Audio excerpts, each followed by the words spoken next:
What up, everybody? On today's podcast, man, guess what? We're here. It's NBA season. And for once, I haven't done an extended hour-long pod in a while, and I'm about to get into the shit, man. I can't wait to do this. I haven't done a long podcast in a long time, so this is going to be really fun. I've been sticking to the short fantasy videos because that's what I want to do, but it's NBA season now. It's just content gonna be popping out the wazoo. So we are doing the awards. I'm going over the Vegas odds and who I think will win it, who are the best values if you want to bet on this stuff, because I got to do the gambling. I got to insert gambling. And then I'm giving my 10 playoff teams, which is ridiculous that we have 10 playoff teams for each conference. Anyways, I'm giving my 10 playoff teams why I think they'll be in the playoffs. And it's pretty easy on both sides unless there's some major injuries going on. It's pretty easy. But we're going to talk about those teams, how I think the conferences are going to shake out, and then I'll go over the matchups for opening night. All right? And then future content, I'm doing my midseason fantasy pod that everybody's asking me for in my 10-man PPR. I will be doing that after next week's games. And yeah, the fantasy content will keep rolling out. And I may talk about fantasy content on here. Depends on how long this goes. All right? But y'all fucking enjoy the podcast. This is going to be fun, baby. Let's get it, baby. Let's go.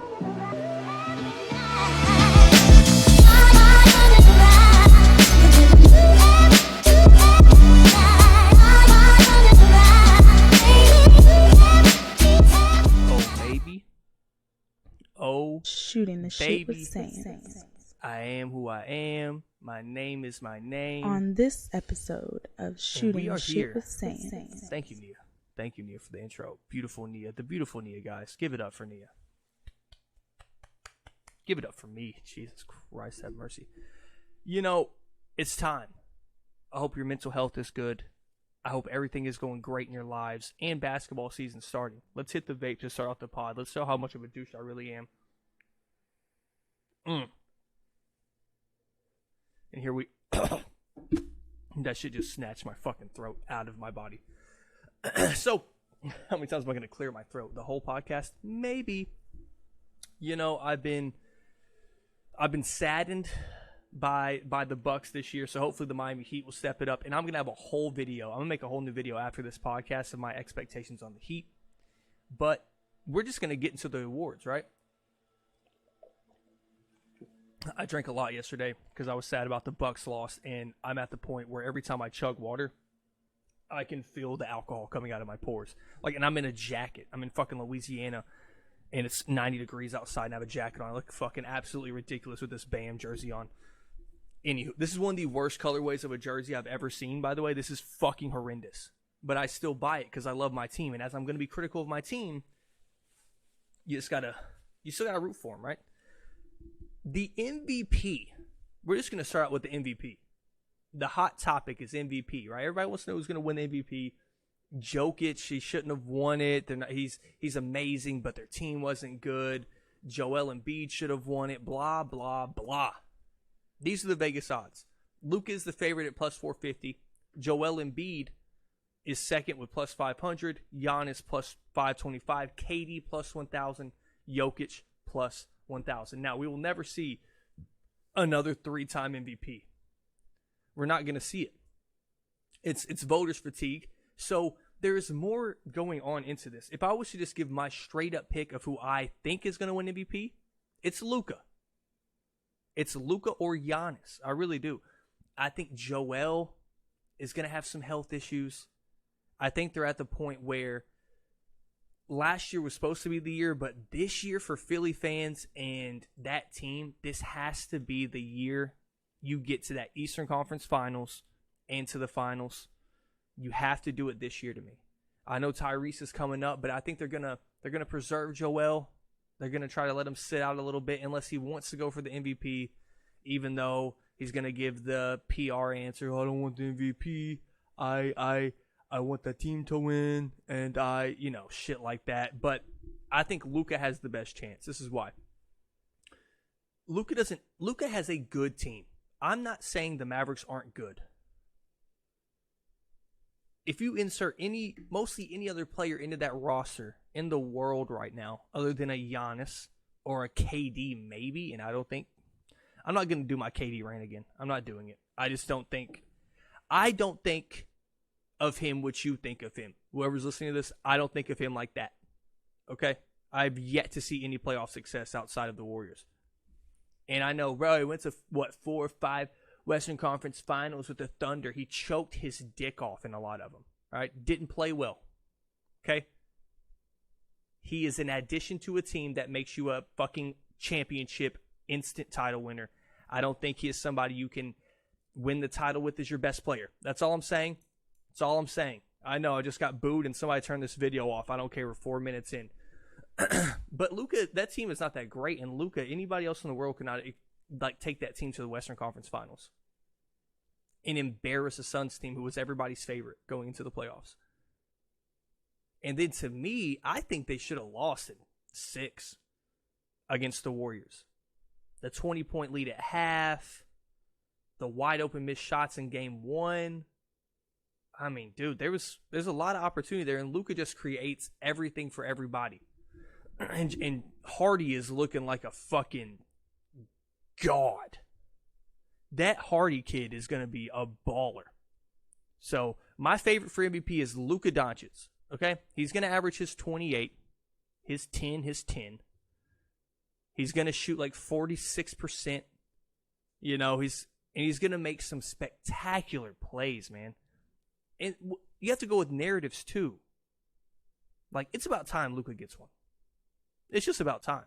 He's going to have probably way more primetime games than he's had in the past. And he's just my favorite. He is my favorite for MVP. But I do think the best odds are Giannis. He's a couple years off of an MVP. And after that, he can come back and get another one. Easily. Now, since he hasn't won an MVP in a couple years, they're going to go, oh, that 32, 14, and 7 is actually pretty impressive on 56% shooting. Like, they're going to be like, they're going to respect it again.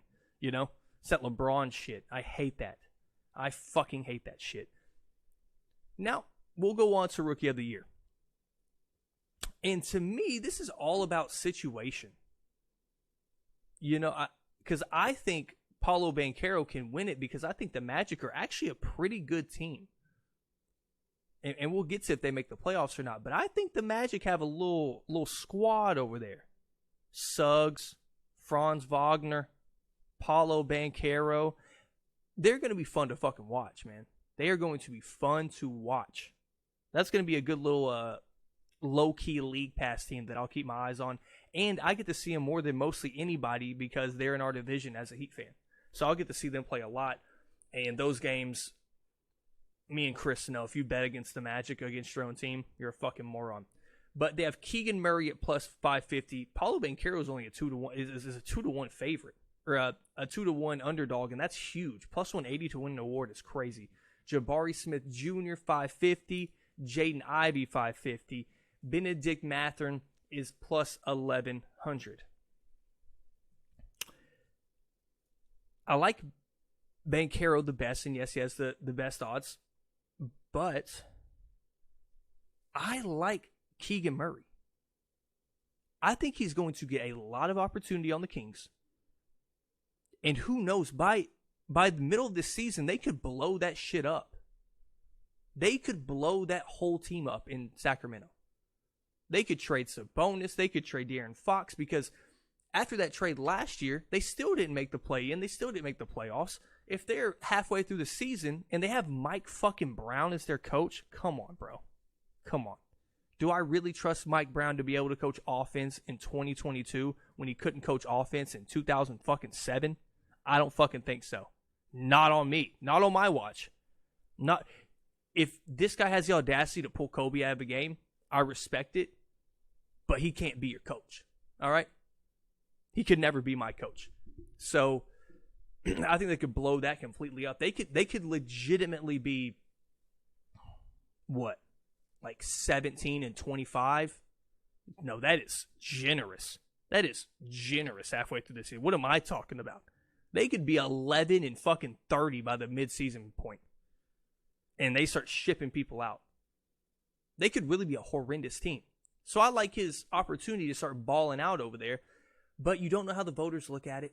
Jabari Smith Jr., I think he is a very good player. He's not going to get the opportunity of all these other guys. Jalen Green and Kevin Porter Jr., bro. Jabari Smith is going to be lucky to shoot fucking 11 shots a game. All right? Jalen Green and Kevin Porter Jr. are putting up 18 to 20 a game. Chucking them. Just chucking that shit at the rim, okay? I don't think he has a chance to win it. Honestly, I don't. Jaden Ivey. Love his game. I think that at Purdue, he had no chance to really ball out because of that. If you've watched the NCAA tournament like we all do, right? Purdue has always been that team. Dump it to their fucking 6-7 footers they have on their team, right? They've had 2 7-3 guys for the last 10 years. I swear to God. I don't even know if they're good at basketball, but they keep having them. And I just feel like that offense just wasn't in his favor. It wasn't guard friendly. And I think he's a very talented player. I actually like his odds. Too, and then Benedict Mathurin. I think he can make an impact. I think he's a crazy athlete. I think he's good at basketball. I just don't think he's going to put up the numbers these other guys can put up. And Jaden Ivey can legit average, 17 points a game his rookie year? Like, legitimately. He could really do that. But my favorite is Paolo Banchero. I think he's going to win it if you're getting my pick. Paolo Banchero, I think this is a borderline play-in team. Maybe they do make it. Who knows in my ratings? But yeah, I think that's an easy pick for me. But the best odds are Keegan Murray in my opinion. Now, next, sixth man of the year. Jordan Poole is the favorite with Jordan Poole is the favorite at plus 400. Tyler Hero at plus 650. Malcolm Brogdon at plus 1,400. Nuts. He's not going to play fucking 40 games for them. Jordan Clarkson at plus 1,600. Bones Highland at plus 1,600. I am not joking. That throwing a little $5 to $10 on Bones Highland may pay you big ass money. That may get you some big guap. It might. Because I think Jordan Poole is a very good player, and I think the Warriors are still going to be a top 4 seed this year, even though I was wrong about that last year. Shout out Chris, called me out. I don't think they get a top 4 seed with the Clippers healthy, though. I don't think so. There's a lot of things that went into it. Okay, a lot of injuries. All right. But Tyler Hero may start for us. I don't know where they're getting that. They have yet to confirm or deny that Tyler Hero is starting or not. They haven't said anything about it. But he started some preseason. He started some preseason games. He has sat on the bench some preseason games. So we really don't know. I would never bet on Malcolm Brogdon because he will not play 50 games for this team. Jordan Clarkson is on one of the worst rosters in the NBA. Poor Colin Sexton. But if I got a chance to get Donovan Mitchell, I'd ship his out. Bro, am I having a fucking brain aneurysm right now? What the fuck is going on? Is it these headphones? Is it the headphones? I think it... Okay, I can actually hear myself talk. This is fucking bananas. I'm having a fucking stroke live on air. I'm having a stroke. I would ship his ass out too. Yeah, I can hear myself talk now, bro. I just felt like I was a deaf person trying to sound that what I did. I felt like I couldn't talk. I felt like I was radio just now. He's not deaf. Something else was wrong with radio. Shout out Cuba. Stop being handsy with the women. But my favorite, you have to me, Bones Highland is the best odds. I'm not even kidding. On that team. You see some flashes from Bones now. You see some flashes from Bones Highland. And at the beginning of the season, we don't really know that Jamal Murray minute restriction or if they're going to kind of fine-tune him into the season. I don't see them doing that, but there is a chance they do that. And if you watch Bones Highland play, he can fucking hoop. He can hoop. And I think they need a spark off the bench. They lost Will Barton. They really don't have much scoring off the bench, and I think he will be the guy. I think he will be the guy to be busting down people on the Nuggets, and the Nuggets are always going to be a regular season team. They will never have any postseason success, all right? Just saying. And yeah, I like Bones Highland as the best odds, and I wish there was another pick, because I hate doing the favorites. Like, yeah, I think Jordan Poole's going to win it, but I don't believe in Jordan. There's no way Jordan Clarkson can win it, because he's on a shitty-ass roster. Malcolm Brogdon can't win it, because their team is breaking down right in front of their eyes. The Celtics are. They're breaking down. And I don't think he's never stayed healthy his whole career. And don't be like, but what if he does? Dude, you are what you are. And that's what I'm going to get into with this fucking guy on my Heat video. All right? I may do a little rant on the fucking playoff team thing. But yeah, it has to be Jordan Poole. I don't even like all the favorites. I mean, I like Giannis probably to win the MVP. But I do like Banchero and I do like Jordan Poole. So, I know, dude, you're just going favorites, bro. What a fucking clown.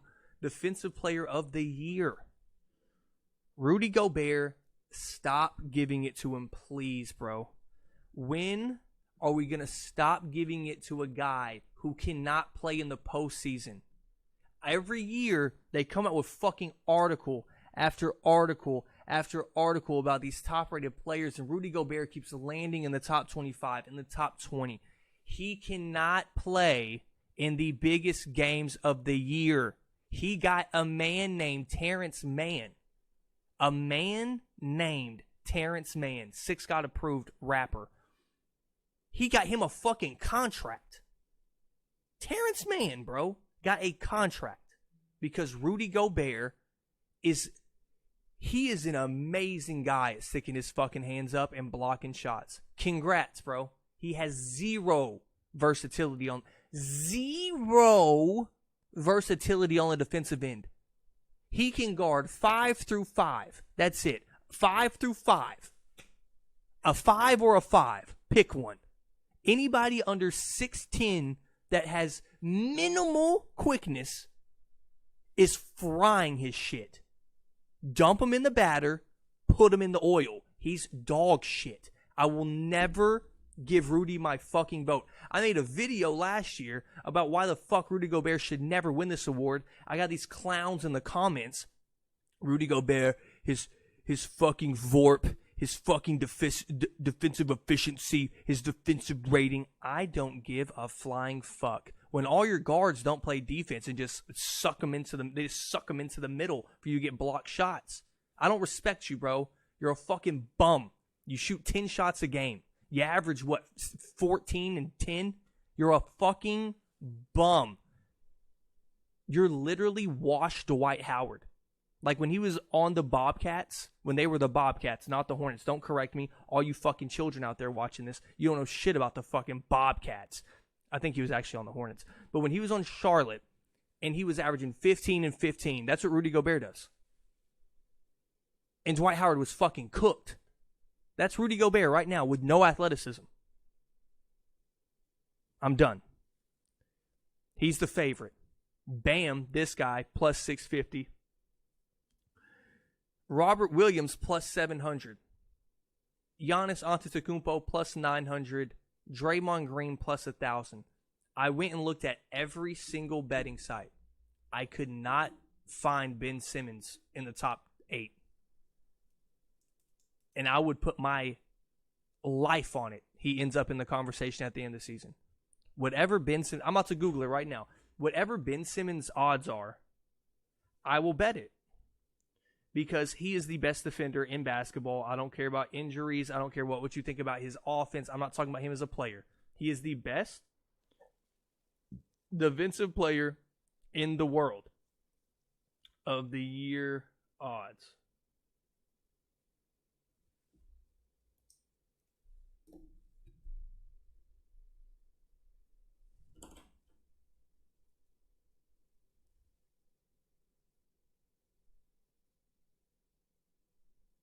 Okay. Sorry, I had to Google it. Ben Simmons' odds are plus 2,700. 2,700.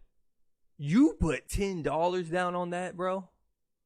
You are cashing the fuck out. That, to me, is easily the dark horse of this category. The dark horse is fucking that guy. Ben Simmons is the dark horse. I like Bam to actually win it. All right. Giannis can win it. They're not going to give it to Dre because of all the drama surrounding him and shit like that. That should be the name of my podcast. Shit like that. Because I say that so much. I just don't even want to explain myself and shit like that. Robert Williams isn't going to stay healthy. I mean, he moves wrong and his knee pops out. We saw it in the Heat series, like 5 or 6 times? He was full. Dude, it was the most Jekyll and Hyde bullshit I've ever seen in my life. He would be fully healthy for a whole game, and then 3 possessions into the next game, he's hurt, and then he comes in the third quarter and he's fully healthy. I don't know what the fuck they were giving that guy. That should be investigated. One shot away. That should be investigated. That's all I'm saying. One shot away. Bam Adebayo, to me, wins it. He's had all the narratives swirling him the last couple years about how he doesn't get respected for it. I honestly believe last year, if he plays enough games, if he plays the whole season instead of missing 6 to 8 weeks with the UCL tear in his thumb, I think he wins it. I really do. I really think Bam wins it. He had the whole national media talking about Bam being Defensive Player of the Year. He had all the narratives behind him. And that will come up again now because we're kind of a worse team without P.J. Tucker, and that's the point they're going to prove. Like, P.J. Tucker was some elite defensive player for us last year. I'm not going to get into it. I don't care about losing him at all. He's 40. He's a corner shooter, and he's fucking chunky and can body people. Don't know what you want me to say. And he's also coming off a knee injury. You see this rant is going to come. It's literally bubbling inside me, and that's not the alcohol I drank last night. That is the rant. So that's in for Defensive Player of the Year. Fuck Rudy Gobert. I'm sorry, dude. He's ass. Okay?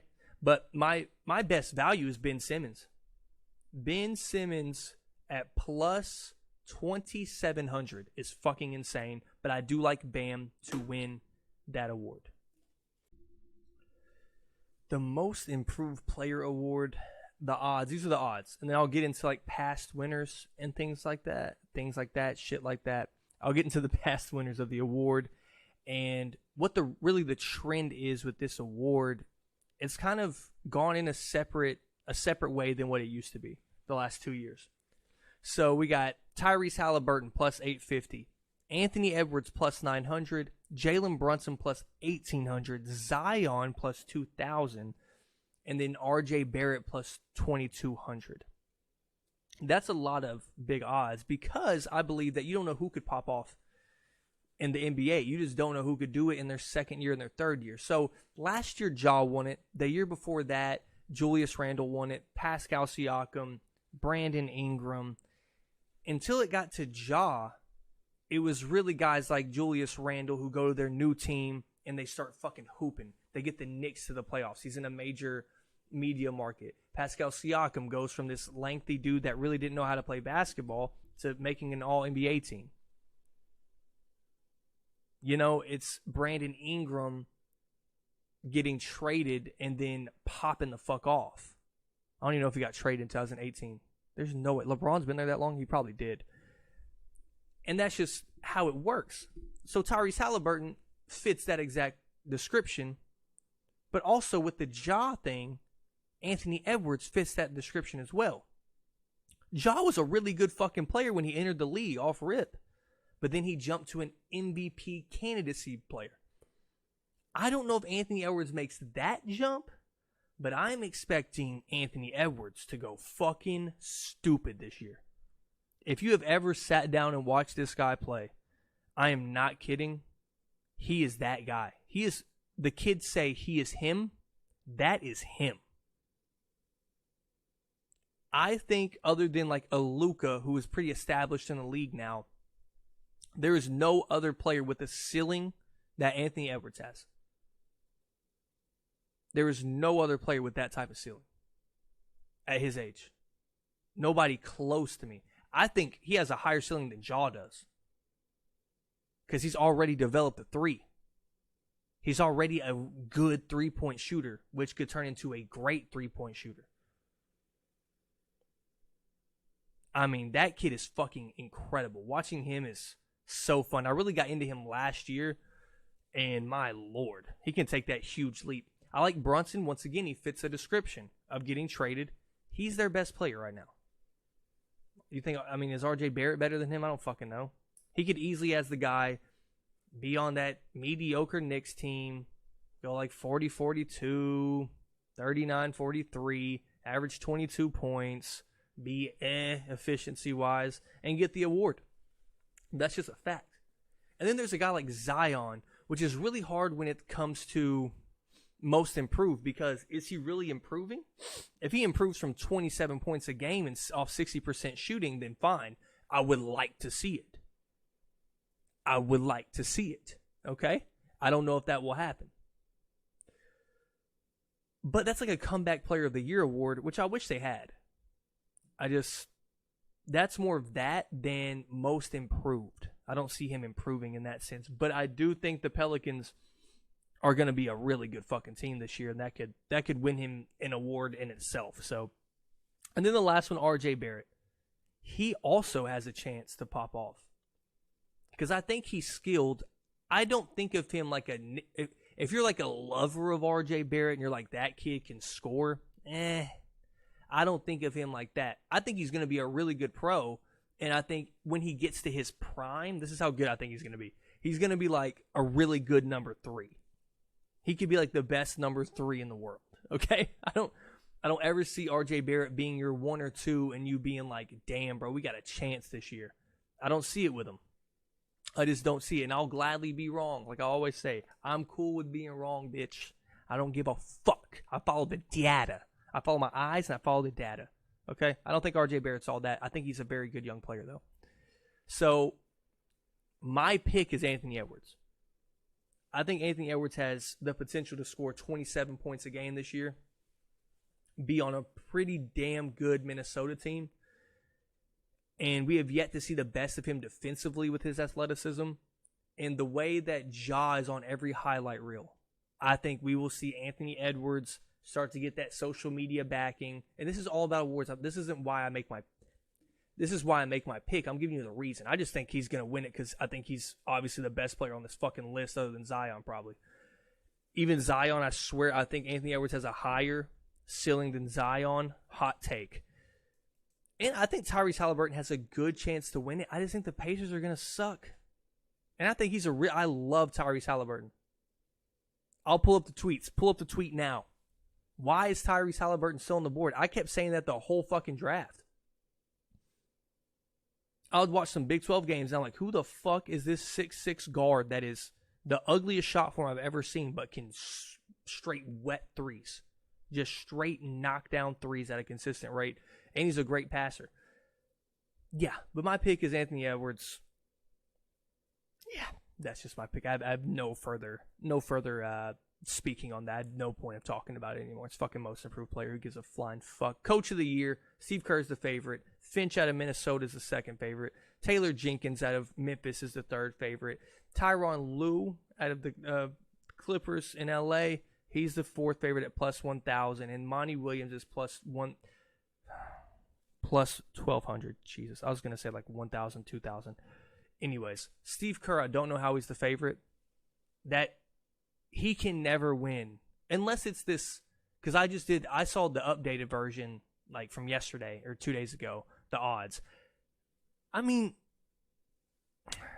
I could see him winning it with all this bullshit with Jordan Poole and Draymond Green. I just don't see them giving it to the coach who just won a title. All right? And I don't know how the fuck Eric Spoelstra didn't make this list. Oh, it's because they refused to give him one. They refused to give Spoelstra a fucking coach of the year. So my best value is fucking Coach Spo. I don't even know what his odds are, but that's my best value. That's the dark horse. Coach Spo may have led a team with injuries to every single starter on the roster. Did you hear me right? All 5 starters had fucking injuries. All 5. Or they switched out Strus and Duncan as well during the season. All 5 of them had fucking injuries, or they were switching out one position, and he led us to the 1 seed. It's not really a big deal. It's just the 1 seed, bro. We got to another Eastern Conference Finals, Game 7, 1 shot away. We're 1 shot away. Didn't do anything in the offseason. We're 1 shot away. Fuck! I'm going to go on a rant. I think it's probably Finch. It's Finch or Tyronn Lue. The best value is Tyronn Lue by far. There's no way Coach Monty Williams can't do this. He can't bring the crew back together. I think that ship is so sailed that it's never coming back with the Suns. I think they are a good team. I think we saw Chris Paul's age take a toll on him last year, though. I think their roster doesn't seem as good as it used to look like, right? You saw what Luka did to them. You know what that reminded me of? And this team is not even close to being as good as that team. The Raptors and LeBron. LeBron just had that roster's number. And the Suns are 10 times better than that fucking roster. And Luka just literally was just like, nobody out here can fucking hold my jock. He walked out there with his fucking nuts in a wheelbarrow. And he just, bro, they would be down by like 15 in the first quarter. And Luka's just like, I'm a little off tonight. Yeah, well, let me turn it up. Let me turn it up. I think you saw what Luka is made of in that series, and I think you saw him literally ruin a title contender's chances. Like, he took their fucking souls that series. The one time in my whole life, like dead ass, I was born in 1995. Since I can remember, the Suns have been dog shit since, other than Steve Nash in the mid-late 2000s. Other than that, in 15 years, they have been worthless. They have been fucking a worthless-ass franchise. And this white boy from Slovenia comes in and just took your fucking soul. Didn't even get you to the Western Conference Finals, bro. Monty Williams has no chance to win it. I do think Finch from Minnesota wins it with the additions that they have. I still think D'Angelo Russell has to go somewhere. I don't see how it fits. Mostly with a team that, to me, is like a guaranteed playoff team at this point, with Rudy and Anthony Edwards. Like, I think they're really Karl Anthony Towns. I think they're a guaranteed playoff team because they have too much talent. I think they're gonna have a little bit of a weird mismatch situation with the Karl Anthony Towns guarding 4s and Rudy guarding 5s. They're gonna try to make it work. I don't know if that's gonna work, but I think they're going to do way better than people think, and it's the T-Wolves. If you get the T-Wolves to the 4 or 5 seed, which I think they really do have the potential to do, I think he wins it. Best value Spo, though. Now let's get on to the playoff teams. This is my favorite part. I get to talk shit on these teams. Let's fucking go, dude. Okay, so if you see me not looking at the camera, since I do this all the fucking time, I forget, like, key guys that they miss, or I'll misspeak because I'm just a human and my brain's going 1,000 miles per hour. So I do have the player movement tracker on here, and I'm just going to go down the line with the teams I have making the playoffs. So in the West, it's pretty interesting. We're going to start with the West. All right. The West has like guaranteed playoff teams in my opinion because the bottom half is really bad. You have the Portland Trail Blazers, who really don't have any. I mean, they got Dame, who's I think is going to be fully healthy this year. They said he was dealing with that abdomen injury even in the Olympics, still came back and played. I've said this 100 times. Dame Lillard is, other than my favorite team's players, he is probably my second or third favorite player in the NBA. It's like, after Jimmy and Bam and all that, it is fucking LeBron, Luka, and probably Dame fucking Lillard. I fucking love Dame Lillard more than anybody in the world probably that isn't a fucking Portland Trail Blazers fan. I am all in on Dame Lillard, bro. I fucking love watching him play. I sat there and watched them while they were dog shit, and I would just watch Dame Lillard until midnight when I had to get up for work at, 5:36? I would watch a whole Dame Lillard game. They're down by 40. I just want to watch him make fucking threes from the parking lot. So the bottom half is like the Kings, the Spurs, Portland. I even had the Lakers in the bottom half of those 4 teams that may not make the play-in. Like, honestly. So you go through this and you're like, the Kings are, they could be decent, but it's the fucking Kings. So I threw Portland in the play-in. I think Portland can make the play-in with Jeremy Grant, Anthony Simons, and Damian Lillard. I think that is enough because I believe in fucking Dame. And then the Lakers make the play-in. Like, think about these teams that I have, okay? I got Portland and the Lakers making the play-in. Are the Lakers, this is a hot topic and I don't know why. Who are the Lakers better than in these teams? Try to name them. The Suns. The Pelicans. Do you think they're better than the Pelicans? Minnesota. The Mavericks. The Nuggets. The Grizzlies. The Warriors and the Clippers. Are they better than those teams? There's no way you think. Because when you go and look at their fucking roster, let's get down to L.A. They have Russell Westbrook, who they're experimenting off the bench. Doesn't seem to like it that much, even though, by the way, I'm not some Russell Westbrook apologist. they got him on a bad camera angle on that the Pat Beverly thing. That was total bullshit. And it sucks that went viral because that's, if you look at the full scale of the clip, he was talking to the referee after he fouled somebody, and it made him look really fucking bad. So, but Russell Westbrook they're better without him. Like, I'm not even kidding. If Russell Westbrook doesn't play a game this year for the Lakers, I think the Lakers could be a top, 7 seed? Top 8 seed, maybe, not be in the play-in. I mean, that's not a drastic difference. But Russell Westbrook is that bad. When you have a guy who refuses to accept what he is as a player, that's why I've given James Harden credit at this point. He's kind of transformed his mindset into, I'm a playmaker. I don't have the quickness I used to have. My finishing ability is dog shit. I'm not that elite scorer anymore, and I think it's to a fault because I think James Harden is better than what he's doing. But, I mean, I shit on James Harden for like 30 minutes on each podcast I did this year or last year of the NBA, so I can't really sit here and be like, I'm sorry, James Harden, because I do believe that he's dog shit. So, but I think he's transformed his mindset to go, you know what? I am much better of a playmaker than anything on this basketball court, and that is going to help this team more. Russell Westbrook isn't that great of a playmaker. You can give me the triple-double bullshit all you want. He's a bad defender. He's not that good of a passer. Now, he will get those freebie dump-offs. Like, he won't do it now because he's on the Lakers and he's not the focal point of the offense. What does he do well right now? Like, honestly, play hard? That's all you got for me, bro? Patrick Beverly plays hard. Udonis Haslem, if he plays hard. All right? I don't give a fuck if you play hard. If you don't play hard and you're fucking amazing at the game, good for you. I'll take you over fucking Russell Westbrook. I think Russell Westbrook just isn't good at fucking basketball anymore. I think he fucking sucks. I'm not going to disrespect his name and call him Westbrook. That's disrespectful. His kid takes so much pride in his name. His fucking kindergarten teacher told him that, right? It's fucking straight bullshit.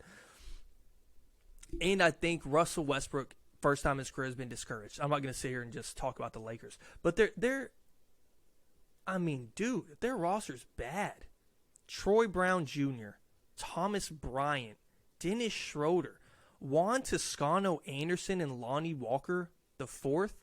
And I still hold to my take that Lonnie Walker is the next coming of Vince Carter. I said that when I was like 18 or 19, but I don't know anything about prospects. And then they get Patrick Beverly. What on that roster is making you go, this is different this year? What? LeBron is fucking 38. Dude, I am the biggest LeBron dick rider in the world other than Nick Wright. I know how good LeBron is. He just came off averaging 30. Yeah, he just came off averaging 30. I don't trust the players around him. I don't trust LeBron being able to stay healthy at 38 the whole season. Had to make sure I had the age right. He's 37. Excuse me. 1 year away. And when is his birthday again? Let's see. When's his birthday? December 30th. So he will be fucking 38. He will be 38 2 months into the season. So I wasn't that far off. See, I gotta start trusting my mind here. I just think their roster is very bad. What the Anthony Davis that I saw last year was horrible. Horrible. I just don't believe the Lakers are that fucking good, but I will sit there and watch them, and if they do very good, I'll be very happy because it's fucking LeBron. It's fucking LeBron, dude. I love LeBron. So, the Suns, though. We're going up to the Suns. These motherfuckers, I just think they wanted to trade for KD. They didn't get it done. They didn't really add anything. They didn't lose much. I think they lost some size with JaVale McGee going to the Mavericks. Other than that, it's like what we saw last year, it left an imprint on our brains. It has to. It has to leave an imprint on your fucking brain of what that team is. There's no way it doesn't. Like, they got bullied. They got murdered. And it wasn't, I talk about Luka. It wasn't just Luka. That whole team was fucking them up. Was fucking them up. And I just don't see it with the Suns this year. I think they're going to be a good team. I don't think they're a title contender anymore. I think Chris Paul is showing his age. I don't know what Damian Lee is going to do for you. I don't know what Cam Payne's going to do for you. You know what I mean? I think Mikal Bridges is a really good player. I think DeAndre Ayton is really good. I think Devin Booker's a superstar.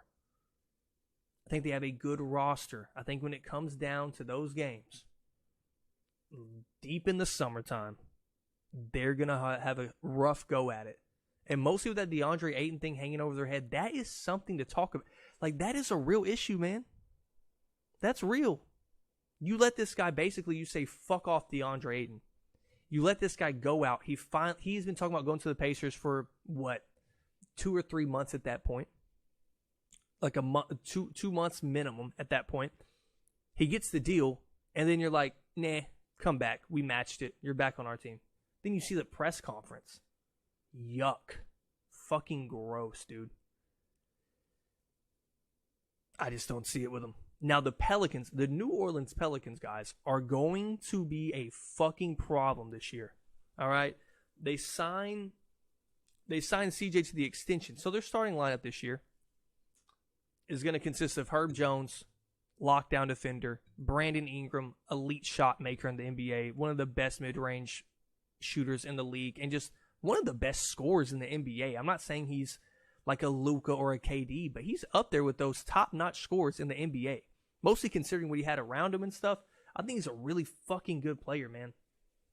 You got Zion coming back, who looks lean and mean, bro. And we know what Zion is.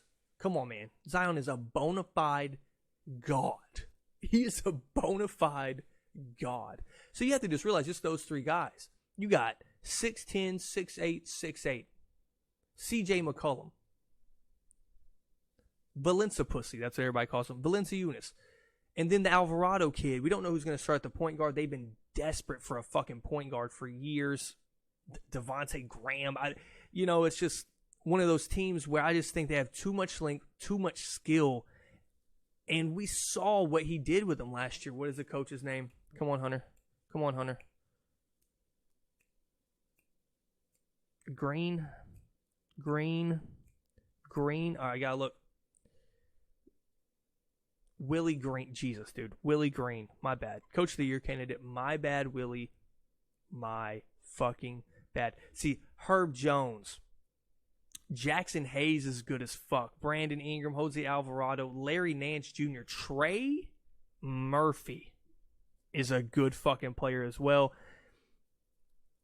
Devontae Graham. I've always liked Devontae Graham coming out of Kansas. But, yeah, they got a nice-ass little roster over here, man. They got a nice-ass little roster. And we got to see what E.J. Little can do. I want to see if he gets some playing time. I actually liked him in college. Yeah, I like the Pelicans a lot. I think they're going to be a top, 6 seed? And, you can laugh at that. But, dude, with these teams like the Clippers and the Warriors and the Grizzlies, the Mavericks with Luka, a top 6 seed in the West is fucking good as shit. And I think when you get that top 6 seed, you're looking at incredible matchups, man. A Pelicans team versus the Warriors with that size against the finesse of the Warriors would be amazing. The Grizzlies would be so fun to watch. Yeah, I like the Pelicans. They're my team where I'm going to be watching the shit ton of the Pelicans. Minnesota. The Rudy Gobert, Minnesota motherfucking Timberwolves, dude. I don't like them. I don't like their roster. All right? Just going off what they got, okay? I'm just saying I don't like them. I don't like Rudy because that's why I don't like them. I fucking hate Rudy Gobert. They got Kyle Anderson, great fit for them. Bryn Forbes, heat killer. Outplayed Jimmy Butler in a playoff series. Actually happened. Austin Rivers, the dude with 3 moves that he's had since fucking high school. Insane that he's still in the league. And then they got Rudy Gobert, along with giving up Patrick Beverley, Malik Beasley, who's a good player. Josh Okogie was Jared Vanderbilt had something there. Why did I just say Vanderbilt? Jared Vanderbilt had something there with talent, but they ship all these guys off to the Jazz. Yeah, I think they're going to be a good team, mostly with Anthony Edwards. Like I said, y'all know I'm super high on Anthony Edwards. Love him. Love Anthony. And I just think after what we saw last year, why wouldn't they make the playoffs again? Karl Anthony Towns is going to keep being good, great player. I don't think he's great because of he's not a winner, but I think he's great in skill and talent. I think he's a really good fucking basketball player. I just think they're going to have a problem on the defensive end, like I said earlier. What are you going to do when they pull out the athletic lineups? I mean, if you saw Karl-Anthony Towns, you see a guy who fouls out a shit ton. I mean, go look at the Memphis series. He was fouling out fucking... He would have 3 fouls in the first quarter of some of those games. And he no-showed, I think, 3 of the 6-7 games of that series. He no-showed. So those are the question marks I have with the inexperience in the playoffs. How does that work with Rudy and him in the middle? I just don't know how that works if people are spreading you out. I really don't. Because I think Karl-Anthony Towns is a good defender. Decent defender. I don't think he can guard 4s. If we put Jimmy at the 4, just for an example, I know he's the best player on a team. Just an athletic 4 in general. He's getting fucking fried. So we'll have to see how that works, but I still think they are a playoff team.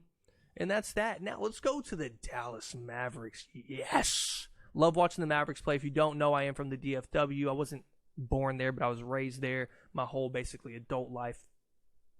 Dude, my teenage years, all that. Jaden Hardy is a fucking god, okay? No, Jaden Hardy is actually a really good player. I think he should be in that Rookie of the Year conversation. I don't know why he's not in those odds, but he will be in the conversation. And to get Christian Wood, they didn't lose anything. They lost Boban, fan favorite, but he is useless on defense. He cannot move in a pick and roll. Marquise Chris has been a troublemaker since he came out of Washington. Trey Burke, to me, should have got more playing time at some point because I think Trey Burke has some buckets in him still. I really do. Jalen Brunson and Sterling Brown. Jalen Brunson, to me, that was a big mistake by him. And I thought the Christian Wood trade was one of the most untalked about trades for no reason. So, and then they got JaVale McGee, which I think is a good pickup, mostly after what happens in the Warriors series where you can't get a fucking rebound. You give up the most rebounds per game the Warriors have ever averaged in a series. You have to go get some sort of size out there.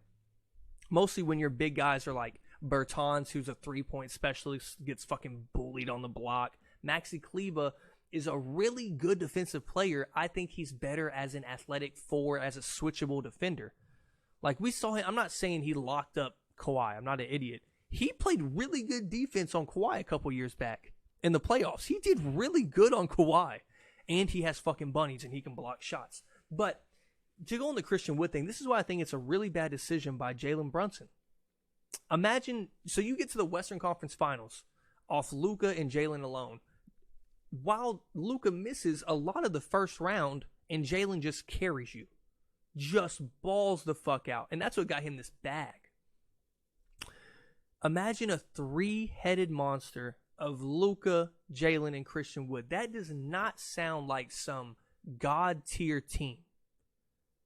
But when you have a generational, all-time great like Luka, who's probably going to end up as a top 10, top 15 player ever to ever play basketball at the end of his career. He's almost already he's been in the league.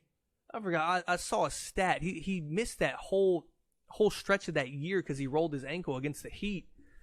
He has some ungodly amount of points already in the NBA, like 7,000 or some shit. I don't know what it is.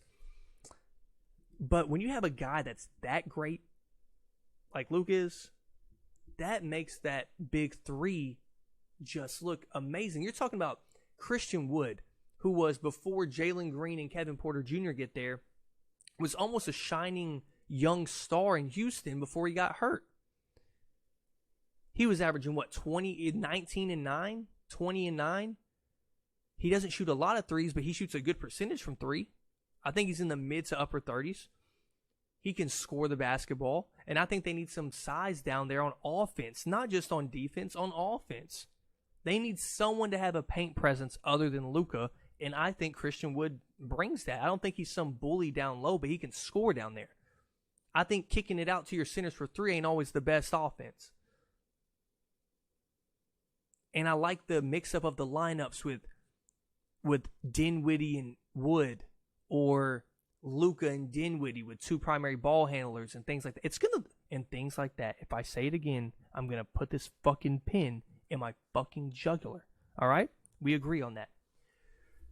This is why it was a mistake by Jalen Brunson, though. You're talking about, he averages 20 minimum. Luka's going to average almost 30, and Christian Wood can average 18 to 20 in his sleep. What are we doing here? The amount of opportunity you have to win and just get good numbers and then get a bag later. Like, sign a 1-year, 2-year deal with the Mavs, bro. Get you a chance at a ring. Because I really believe if you make it to the Western Conference Finals with just Luka and Jalen Brunson, with that roster they had last year, adding even a piece like Christian Wood, who is a good-ass player, can boost your level. Like, they could win. They could go to the finals if Jalen Brunson's on that team. And I think the Mavericks will be a very good team this year. It's fucking Luka, bro. We saw it too many times with Braun. And I don't compare nobody to Braun. It doesn't fucking matter what other four you have on that goddamn court with this motherfucker. He is going to win 50 games, and he's going to get in the playoffs, and he's going to be a fucking problem. Because when it comes down to playoff basketball, if you have a guy who is better than all other 9 players on that fucking court, it is domination time, and he can get to the second round in the Western Conference Finals pretty fucking easily, I would imagine. Because he's that fucking legendary, that fucking great. Okay, on to the Nuggets. Enough dick sucking on Luka. The Nuggets are the Nuggets. They're gonna fucking. To me, JaMychal Green was a pretty good player for him. Will Barton was like a staple. I would imagine that does something to the locker room. Monte Morris was one of the better backup point guards in the NBA at one point. No joke. I mean, and that matters. And I think they traded him to let Bones Highland be that guy. That's what I was saying earlier about Bones Highland. So they lose Monte Morris, and I thought he was really good as a starter, too. I don't think he's some incredible player, but I think he's a good-ass NBA player. He's a good-ass, solid dude that's going to be in the league forever, like Ish Smith, who they got. I just think Jokic is good enough to win you a lot of games. And I don't ever look at the Nuggets roster and go like, damn, bro, they're fucking good. I just go, they got that fat fuck with a huge nose. And he sniffs rebounds out. He sniffs assists out. And he can put the ball in the hole with the best of them in the NBA. Period. And he single-handedly wins a lot of their games. If you watch him play, I'm not even kidding. When you watch Jokic, and I know a lot of people don't, so don't say you watch Jokic a lot, because I watched a little bit of him. Because they have the worst ratings in the NBA. Out of any team, they have the worst ratings. So don't say you sat there and watched Jokic a lot. Unless you're like, bro, I saw him on TNT 3 times. I know you did. Everybody fucking watched him on TNT, you dumbass. You go, how does he score? How is he scoring right now? Because he's not moving. He's not moving. My nose is itching, bro. God damn. He's not moving. He moves in fucking place. He does spins. He has this weird hook shot where he does it over the back of his head instead of on the side. He does this floater where I think he dislocates his goddamn shoulder every time. So they added Bruce Brown. He's good. Not bad. DeAndre Jordan sucks ass, man. He is in the league still because of what he did on the Clippers, and apparently he's an amazing teammate. That's why he was on the Nets for so long. That's why everybody went to the Nets, just because of DeAndre Jordan. Who would have fucking thought it? They go get Christian Brown from Kansas. You know, I like an athletic white guy. Pause. Not like that. I like watching them play, and I like to see their potential. Still pretty bad. But yeah, I like him. I think he's going to be a decent player. I don't think he's going to be something special or anything like that. But I think he could get some playing time on this team, and you know, I would like to see. I like when rookies, when you see them in the NCAA tournament, they go into the league and you see them and they ball out. That'd be cool to see. So, next team, the Grizzlies. I mean, this team is just absolutely fantastic. This team is amazing. I do think it is a big deal that they lost Anthony Melton to the 76ers, who we'll talk about in a little bit. How long is this going right now? Let's check. 22 minutes on just the Western Conference. This is a long-ass podcast. I think they will miss Anthony Melton. Even though he didn't get big minutes, he's still a dude that came off the bench at the beginning of the season and really made a splash, to be honest, at the beginning of the season. I think he's a really good player. And then Kyle Anderson is going to be a big, big miss for them. I think they're going to miss the shit out of Kyle Anderson with his playmaking ability. They call him slow-mo, but he is a He can score, he can pass, he does everything pretty damn good. He's a guy that just does everything pretty good. And he can stay on the court for long periods of time, and you're not worried about it. Mostly him as a ball handler and shit like that. I think that's big for teams to have multiple primary ball handlers, which now they've kind of lost. And obviously, Ja is that dude. I think the Grizzlies take a step back this year, actually. I think they will be good. I don't think they will be this shooting star team that it was last year. Like, you're like, holy shit, they're amazing. You go through the roster. Ja Morant, Jaren Jackson's going to miss a lot of games. I do love Jaren Jackson, though. I predicted Jaren Jackson winning Defensive Player of the Year last year. Hello. But his minutes are so holy shit. His minutes are so crazy. It's like he plays 27 to 30 minutes a game. But he's so efficient in those fucking minutes with blocks and steals and things like that.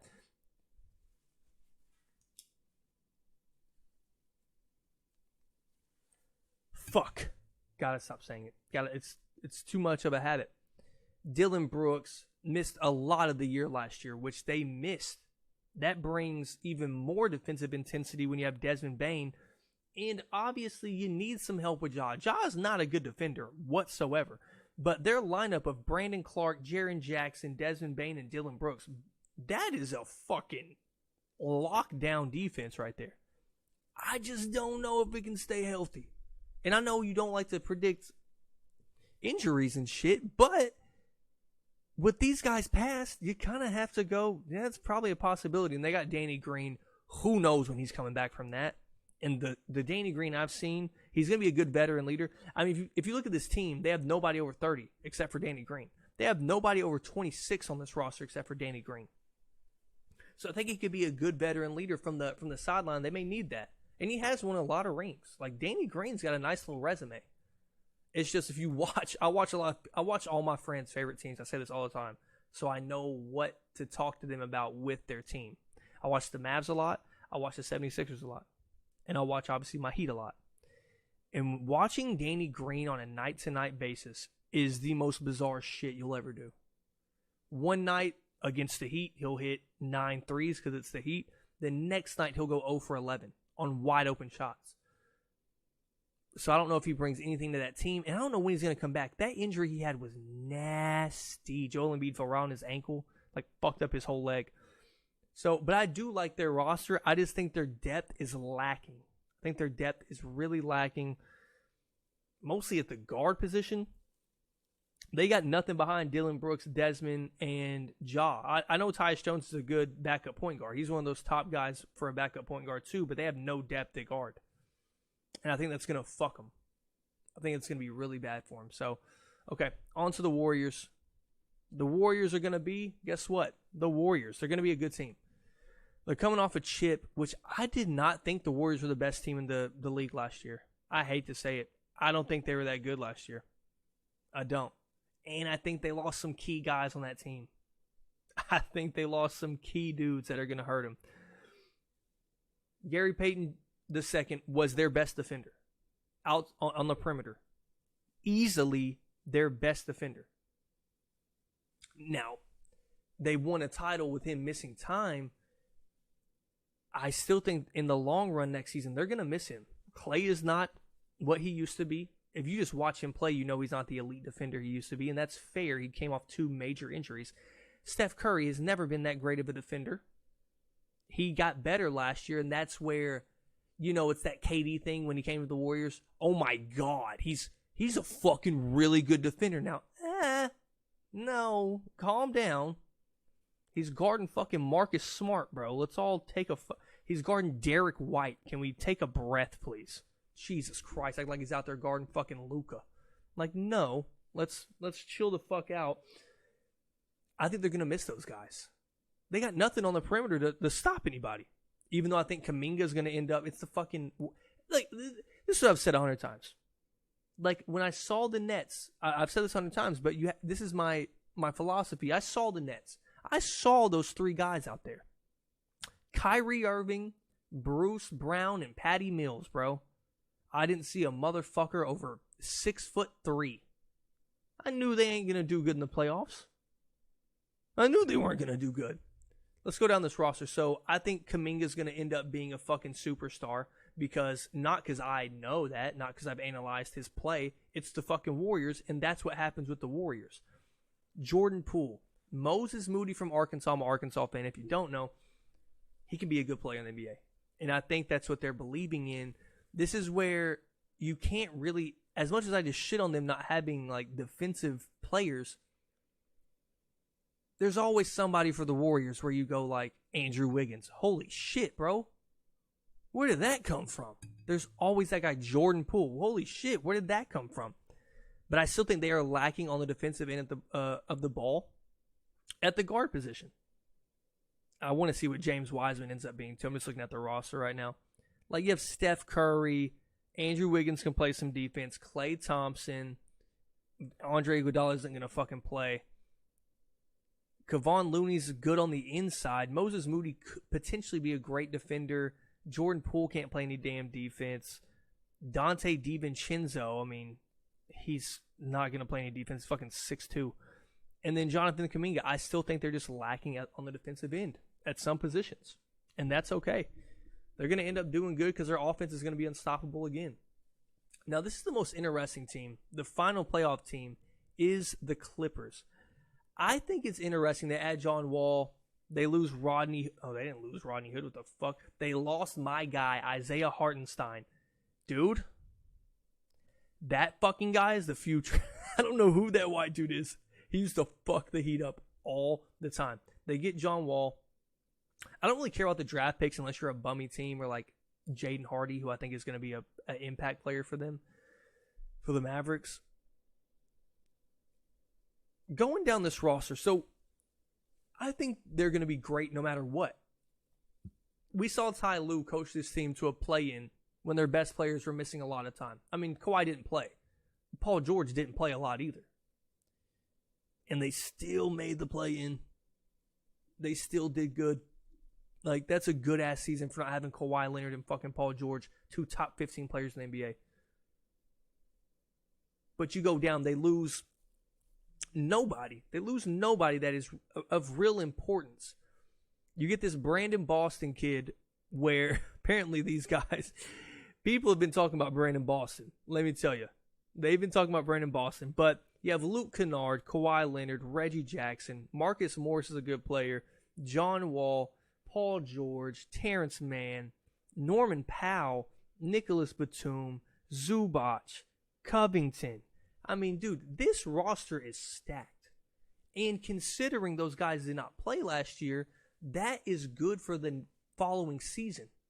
Because those guys got to get all these minutes. They get their confidence up. Mostly Reggie Jackson. That's how I know the Lakers fucking suck. You got Reggie Jackson fucking high-stepping on you, Westbrook.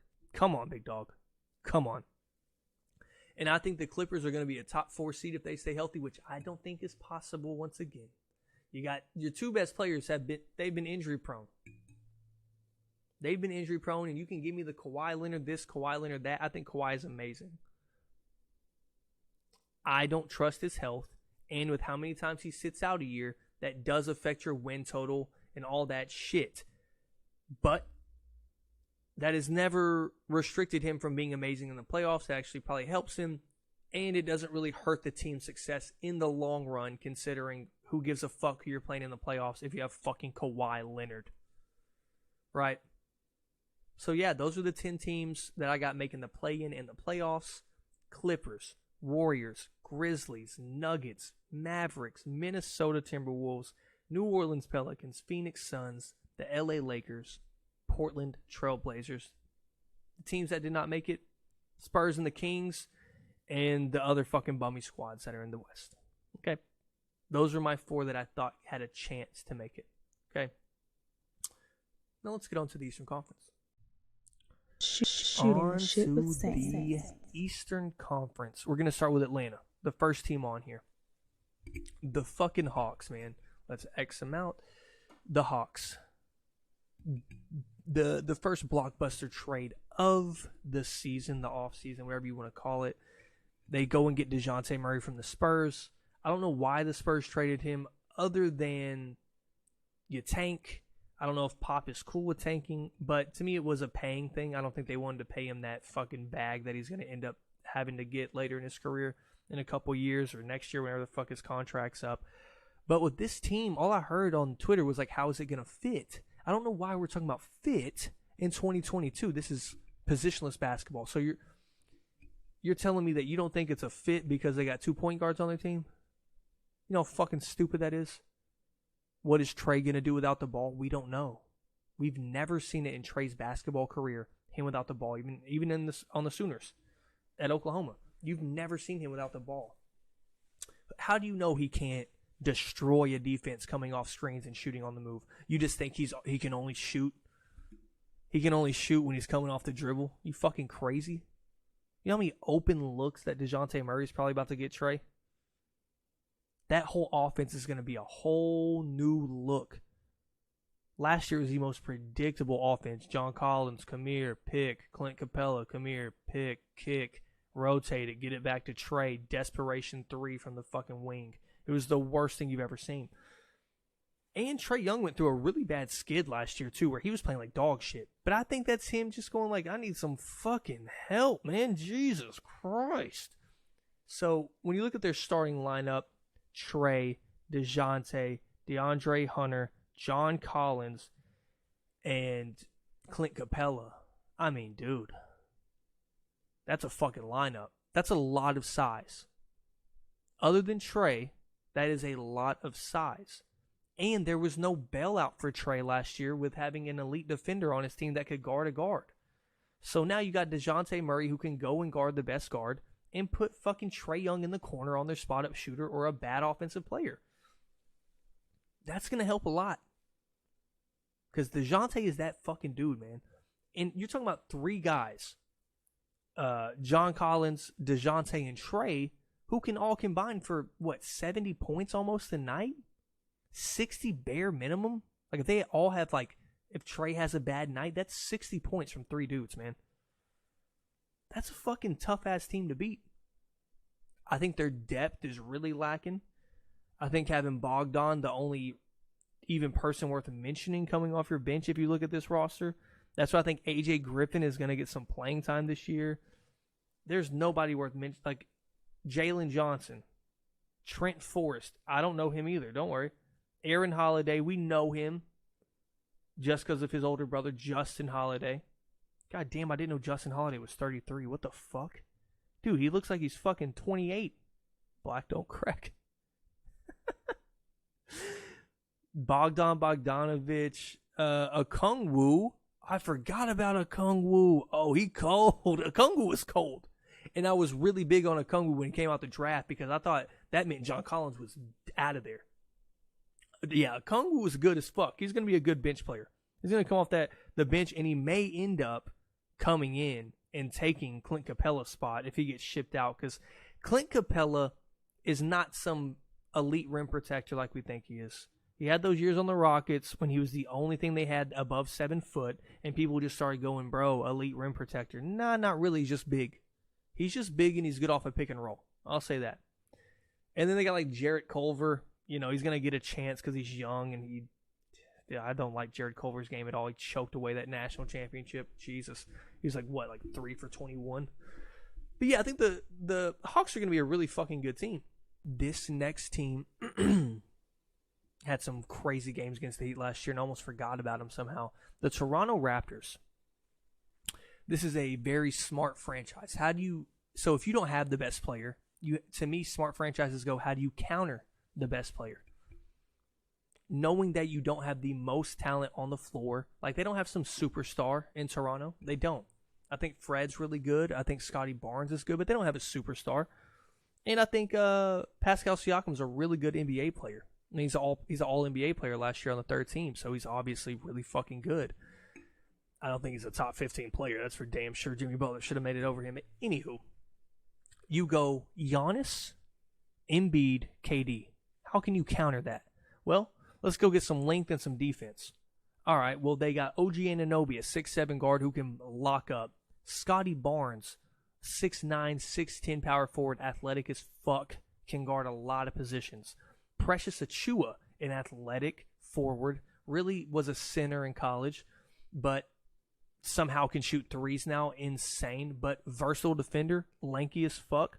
Then you go and you get, you have Pascal Siakam, Gary Trent's a bucket. They go and get Otto Porter. They have Chris Boucher, who's fucking 6'10", lanky as fuck. Kim Birch, a former starting forward center for the Orlando Magic. Thaddeus Young. Like, dude, there's so much versatility on this roster, and they all can score the ball pretty fucking well. It's not like they're just defensive specialists. They can all score the ball very well.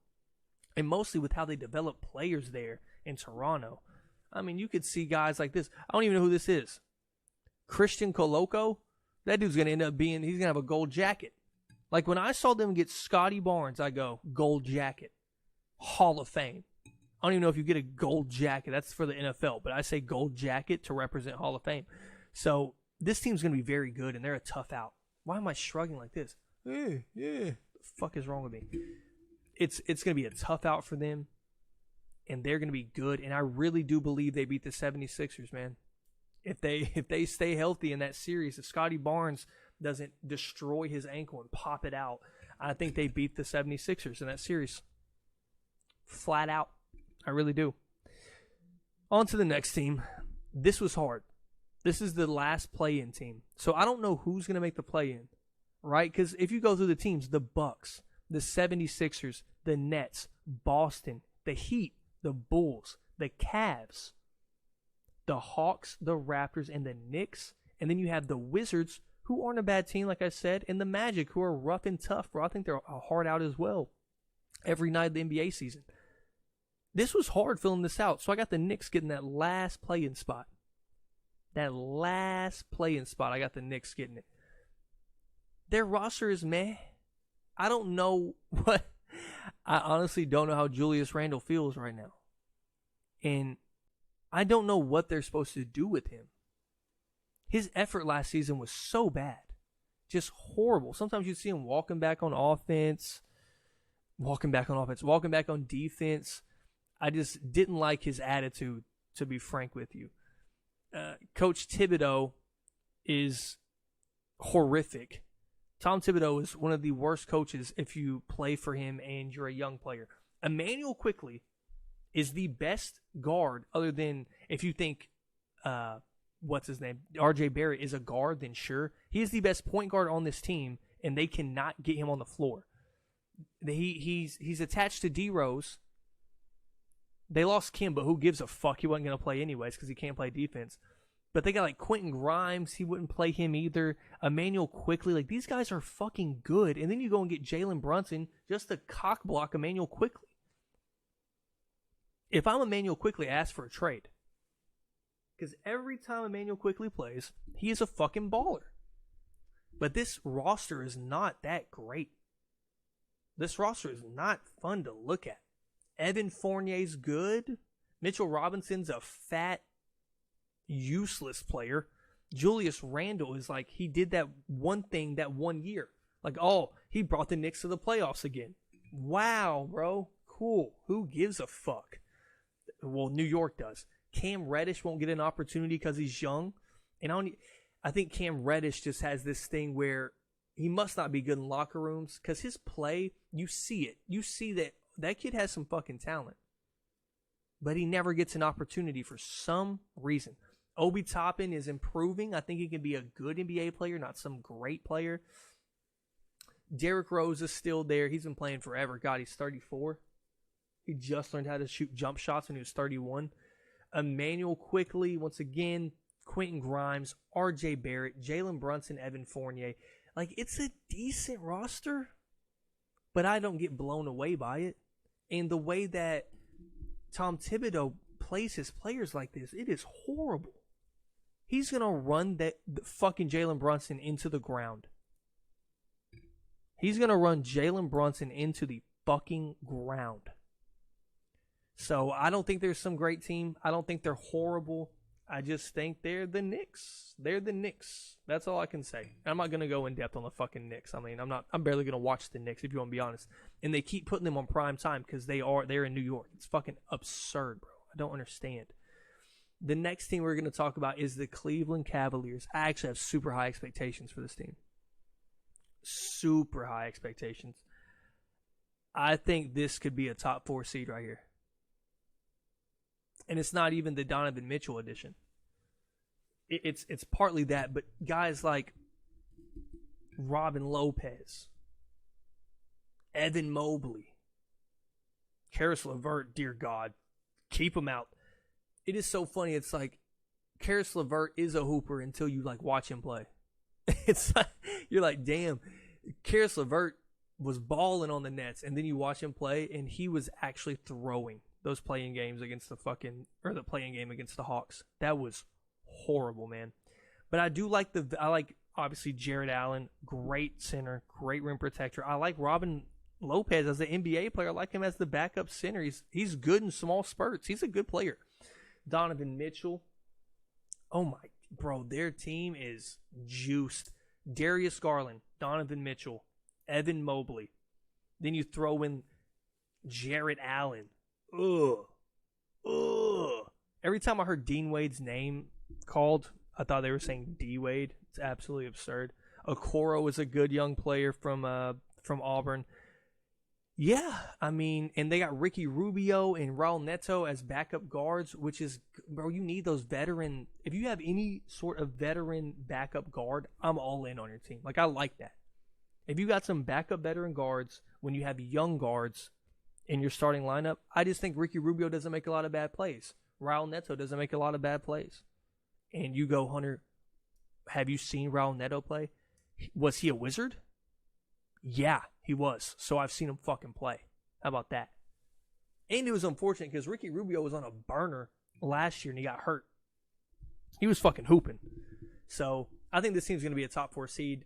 And mostly with the lack of star power in the East, like you do have a Giannis, a Joe, Kevin Durant, like Jason Tatum. I still think they have one of the better players in the NBA on their team. I think he's better than anybody on the Bulls. Anybody on the Hawks. I don't even know if I'm taking Trey over him, which is crazy. Raptors, the Knicks, the Magic, the Wizards. I mean, he's in that top half of superstars in the East. So I think that'll do them well. And he is a playoff fucking hooper. I do love me some Cleveland Cavaliers this year. Now we'll go to the Chicago Bulls, which is a team I'm teetering on. I don't know what to think of the Chicago Bulls because I don't think they're good, but I don't think they're bad. It's just one of those weird situations here where they're still going to have difficulty with the centers, bro. The centers have been eating up Vucevic for fucking lunch. So they go and get Andre Drummond. I don't know if he's much better. I don't know if Drummond's much better. And I don't know if DeMar DeRozan can repeat what he did last year. I don't. But maybe what comes out of that is Zach LaVine going fucking bonkers like we think he should have been. He's 27 years old, man. It's not like he's some young prospect anymore. But he's a very good player. I like him a lot. And with this, the Lonzo Ball injury is very weird. It's really shitty because he's actually developed into a really good point guard in the NBA. As much as we shit on him when he was on the Lakers, he's a really good point guard. He can shoot now. He's one of the best point guard defenders in the NBA. He's only 24 years old, yet he's having pain going up his stairs in his knee. Not good. Not fucking good for a young player like that. But I do like this roster. I like Kobe White. I like Derrick Jones, Alex Caruso. They went and got Dragic. I don't know what he brings to the team. We'll have to see.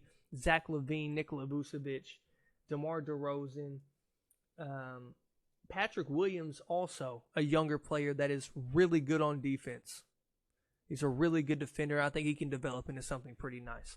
So I'm in on this team. You know, I'm cool with them. I think they're fun to watch. I think they lack a lot defensively, and they give up a lot of fucking offensive rebounds. And if you have an elite center, you will eat their fucking lunch. It's bad. That's what I got for the Bulls. Oh, look where we're at. We're going to the Heat. Let me go read out this whole roster so y'all can see who the fuck we got. How about that? Because, you know, a lot of y'all don't know the names of these people. Because in the Heat culture, bro, in the Heat fucking culture, we develop guys. Via free agency added nothing. Via trade added nothing. 2022 draft, Nikola Jovic. Listen to me, guys. I am not one of these fucking Heat fans that just goes, we got Eric Spoelstra, dude, and we got Jimmy and Bam. We're fine. We got a fucking old-ass team. Jimmy is 33. He's getting old. Dwayne Dedman looks 52 and he's 33, same age as Jimmy. If that doesn't tell you how old Jimmy is, I don't know what to fucking tell you. All our younger guys, our young prospects, Max Strus, they weren't good enough to play in the NBA until we got a hold of them. Max Strus is 26. Duncan Robinson is 28. All right? Our fucking point guard is 39. No, he's 36. And then people are like, well, we got Victor Oladipo coming back healthy. I saw the JJ interview, bro. I fucking saw it. This team, man. This team is going to do what they did last year. All right? And if we get Jay Crowder, my mood changes completely probably. But we have Caleb Martin starting at our 4th spot right now. Caleb fucking Martin. We just signed a fucking 6'3" white kid who is 155 pounds fucking soaking goddamn wet for like 150 M's. You think I want that shit? You think I want that bullshit on my fucking team? I don't think so. And as I look down this roster, we got 2 7-footers in our whole roster. And people are like, bro, but Jovic is going to come in and he's going to be a play. No, bro. No, let's fucking get our brains right. Get our fucking brains right on this Heat team. We were 1 shot away. I don't care about getting Donovan Mitchell. I don't care about keeping PJ Tucker's old, injured ass. Don't forget, he hurt his knee. The whole year he was hurting his fucking knee. He fucked up his ankle, and then he went and had surgery on the knee. And he's almost 40. All right? We'll get into him in a second. Bam is a lackluster playoff player. I haven't seen him play good in the playoffs since other than the Celtics series in the bubble. Bro, what about when he was guarded by DeAndre Jordan? Okay, I could have fucking scored on that old fucking bum. This is all I'm saying. All I fucking wanted was to add something. Add something. Don't rely on fucking Victor Oladipo. Am I going to go on a Victor Oladipo rant again? You're relying on Victor Oladipo and Gabe Vincent and a dude named Max Strus, and I know he's good. But when you're relying on people named Duncan Robinson and Max Strus, when I see fucking 2 white guys out there in crunch time possessions in the 4th quarter, let me tell you, doesn't get me a lot of fucking confidence. I'll tell you that right now. Okay? I'm just saying. Doesn't give me a lot of confidence. I just wanted us to do something. Bam is 25, guys. He is not a young baby anymore. He is not a kid. He needs to fucking step up and be the best player on this fucking basketball team, and I know he fucking won't. Until he proves me wrong, that is my fucking view on him. This dude has to do something crazy this year. A regular season, whatever. He's 20-10 in the regular season. That's fine. Whatever. I don't give a fuck about that shit either. Okay? In the playoffs, because we will make the playoffs, obviously, I need him to average 20. Dude, just average your fucking season average, and we go to the finals. We fucking sweep him if he averages 19 points. He saw Joel Embiid and he would not shoot the fucking rock. Until we're down by fucking 10 with 3 minutes left.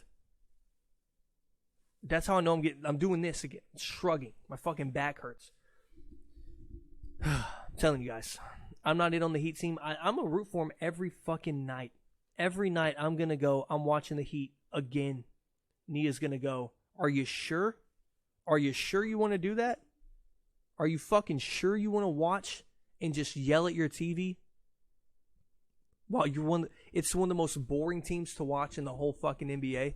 It's just goddamn layups and old dudes playing defense. It's literally fundamental basketball at its peak. And if you like watching that, good for you. But this is my favorite fucking team, and it's a rough watch. All right? But I love them. I love the Heat, and y'all know I love them. Just because I'm realistic doesn't mean I don't love them. So fuck you. To the Celtics. Oh, buddy, this fucking Heat team. To the Celtics. Their team is falling apart. Robert Williams already got surgery. Malcolm Brogdon, I mean, he's been falling apart the last 3 years. He just hasn't completely broken into pieces. He's just chipping away at his old body. This team is not going to be what they were last year to me. I didn't think, dude, I thought the finals did not have the two best teams in it. I did not think Golden State was that great. I hate to tell you. I didn't think Golden State was all that. And I think if the Suns see Golden State, they beat the Suns. Or they beat the Golden State. I really don't think Golden State was all that good, man. I think they were a really good team, but they weren't this great finals. And I thought the Celtics were ass. Everybody was hyping up the Celtics before they played the Heat. Oh, Celtics are going to easily win this series in 5. Like, what? What the fuck are you watching? They fucking suck. Their best players can't dribble. They're relying on Marcus Smart to run point guard. What are we looking at? You beat a shitty Nets team. Oh no. Kevin Durant again. Fucking Kevin Durant. Oh God. He's starting to go up in the Derrick Rose overrated all-time list for me, by the way. I know, you turned it off. It's fine. I'm still talking. Jason Tatum, they really did go get a good addition. They went and got Noah fucking Vonleh. Yeah, okay. Remember him from fucking Indiana? I bet you don't. He came over from China. He was so fucking bad. Jason Tatum, Jaylen Brown. Danilo Gallinari is out for the year. Derek White, Peyton Pritchard. Oh no, dude. Look at that backcourt. Fuck you. Grant Williams. Yeah. Malcolm Brogdon. Yeah. Marcus Smart. Yeah. Al Horford, old as fuck. No way he's repeating that. Robert Williams. Very good player, by the way. I like him. For some reason, they went and got Blake Griffin. Why is he not retired? I'm dead serious. I'm not even being an asshole. Why is Blake Griffin not retired? There's no way it's like for the love of the game. There's no way. Like, he's just collecting checks. Because if it was for the love of the game, he would have retired because he knows he can't give anything because he doesn't play. Does he just like showing up to practice? Does he like moving around the United States a lot? I don't understand. But, anywho, I have lowered my expectations for this team. I don't think Boston is that good of a team. I think they have two fucking amazing players. I think Jaylen Brown and Jason Tatum are one of the best 1-2 punches in the league. And I don't know how long Jaylen Brown is going to be in a Celtics uniform, though. With all the trade talks he took pretty fucking offensively, I could see them getting out in the second round this year. First round, maybe. I mean, Derek White was playing his... Like, they got the max out of everybody last year. Am I crazy for saying that? They got the max out of everybody. The Al Horford playoff run was crazy. Robert Williams was playing like the most... He was playing like the best center in the NBA. Shout out Joel. Marcus Smart was being the best version of himself until it came down to the finals and he played hero ball. Malcolm Brogdon wasn't on the team last year. Why did I just say him? Grant Williams is hitting 9 threes against the fucking Bucks. The Bucks weren't even healthy, and that was one of the best series of the year. I just don't see it with the Celtics. I don't think they're that fucking good. I don't. Peyton Pritchard was coming in, and his fucking his assist to turnover ratio was like 8-1. I don't see it. And fuck the Celtics. I don't like them. No, I really don't. So that's my view on the Celtics. I don't think they're going to be that good. They may fall down to the 6 to 8 seed range, man. They really might. Because I think Jason Tatum is amazing. I just don't think he's like that. You know what I mean? I don't think he's like that. So we'll get to the next team, the Brooklyn Nets. We're going to finish up these three pretty quickly. The Brooklyn Nets. Excuse me. Jesus. Kevin Durant, Kyrie Irving, Ben Simmons, Royce O'Neal, Claxton. I do like their lineup. I actually like their team a lot. I really do. Like, Patty Mills, Joe Harris is coming back. Markieff Morris brings some toughness to that team because all of their superstars are fucking soft as baby shit. Cam Thomas, for some reason, can't get opportunity. They got Seth Curry. I just got confused in my head. I was thinking Seth Curry, he got traded from the Nets, but he got traded to the Nets last year. I'm an idiot. They got Seth Curry. They got some shooting. They got length. I like them a lot. They can be a problem if they stay healthy, but they won't. Let me tell you. You got a fucking 35-year-old superstar. How old is KD? 34? Oh, he just turned 34 too. Well, happy birthday to you, KD. Happy birthday to you. You're washing up quick. They got a 34-year-old superstar that is injury prone. Their second superstar is 30 years old, injury prone. KD's not injury prone. He just tore his Achilles. Oh, and then he fucked up his knee. Oh, and then he sat out with Achilles soreness for what? He only played 55 games last year. Oh, my bad, dude. I don't know what the fuck I'm talking about. I don't know if they can stay healthy, but if they do, this team is a fucking problem. I think they will be great because all they need is a fucking elite defender, and they got Royce O'Neal, who's a very good defender, and they got Ben Simmons, who I think is the best defender in the world when healthy. I think they'll be just fine. I think they're going to be a really good team this year. Still don't think they're a championship contender. There's no fucking way. Next, we are going to the 76ers. DeAnthony Melton they added. They added DeAnthony Melton. They added the whole old Rocket squad. Kind of cracked me up when I saw that, by the way. Do I know the fucking alphabet? I do. The one addition that wasn't really talked about was Montrezl Harrell. I think he's a really good backup center. I mean, he was in the Sixth Man of the Year award. Hello? Sixth Man of the Year award nominations for the last 3-4 years of his career. That's like his thing. And last year for the Hornets, he was a favorite for almost half the season. I'm not saying he's some defensive presence, but you don't really need him to be, in my opinion. I think you need somebody who is adequate at playing offense. Paul Reed is not really that adequate. He plays really hard. Shout out Russell Westbrook. He plays really hard, but he's just not like this adequate player. And I think the fans love Paul Reed. But then you go and get Daniel House. I mean, dude, come on, Daryl, quit playing. PJ Tucker.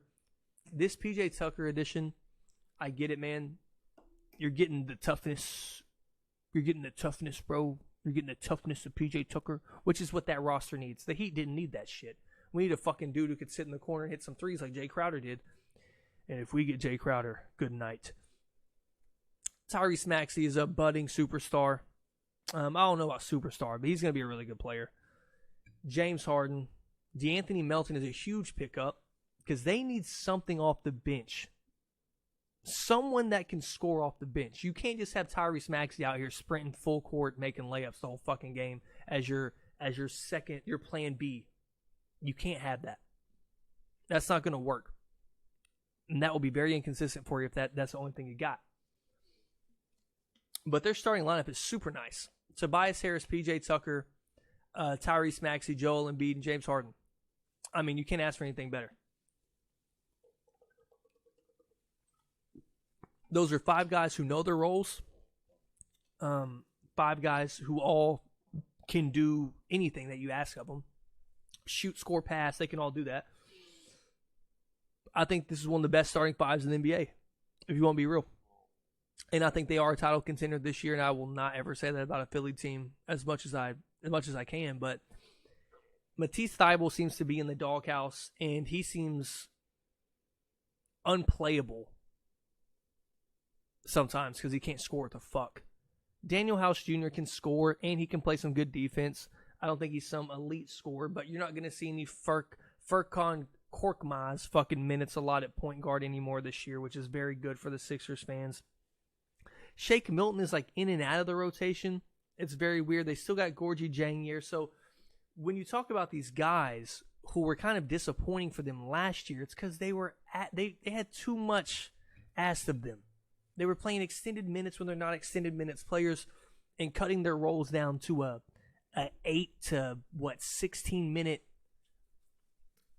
a segment instead of 20 to 30 minutes. You're going to get a lot more out of those bench players, and they're going to be a fucking deep-ass, good-ass team. So, yeah, I like the 76ers a lot. So, the best team in the NBA, in my opinion, to the Bucks. I'm biting so much skin off my lip. It is fucking disgusting. Somebody give me some chapstick. Milwaukee. Oh, passed them. They didn't really do anything in the offseason. They went and got Joe Ingles, which I think is a good add because you can build up that injury and he'll get more comfortable as you go along. Because he tore his ACL, he'll come back and he can work his way into the rotation because he's not going to get asked a lot of like out the gate for the Bucks. They don't need a lot from him. Their roster's fucking juiced. They got all the Giannis brothers. They got all the Antetokounmpos. Now the other one plays for another team. I think he plays for the Bulls. They got Giannis. Serge Ibaka actually looked healthy when I watched the preseason game with them. He looked like he can move. Pat Connaughton is good depth. Wesley Matthews, Chris Middleton, and all you hear is the same names you know is on their team. And to me, that shows they have so much camaraderie. They're not getting rid of these guys. Drew Holiday, Grayson Allen, Brooke Lopez, Bobby Portis, Javon Carter, George Hill, and Joe Ingles. It's the fucking Bucks, dude. They're the best team in the league. If they were healthy last year, they win the chip in my mind with ease. I think they stomped the Warriors. I think they fucking stomped them. I'm telling you, I think the Bucks are better, way better than any team in the NBA right now. Way better. I'll say it again. Way better. I don't think anybody can compare to them. They have the best player in the world and a perfectly built team around him. And once again, health is big in the NBA because it's a long season. They are easily the favorite in my eyes. And they will win the title. That's my title prediction, just them. I don't give a fuck who they play. Them. They win. Giannis gets his second ring. That's what it is. That's the best team in the league right there. So that is it for the NBA preview. I know I rushed through the back end of that, but I had to. I don't want y'all sitting here for fucking an hour and 45 minutes listening to me talk. So, yeah, man. It was fun. Go Heat. I will have a Heat video. I will have an expectation video for the Heat. Talk about them. And y'all know I'm going to be coming back with fantasy football shit. I'm going to come back with NBA shit. And I actually am going to have a guest on every week of the season. I hope he commits to this. I am going to have Zachary Bates on my podcast once a week to talk football, to talk fantasy, to talk the Wizards. And I hope he commits to this and we do this because that is one wild motherfucker. And I would love for y'all to hear him talk on a microphone. So we're going to do that. I may do it every 2 weeks, whatever. Give a season update on his Wizards and his Commanders. So it should be fun. So thank y'all for listening. I love you all. The pod go is out. Deuce, bitch. Pop, pop, pop, pop, pop. All right, done so with that.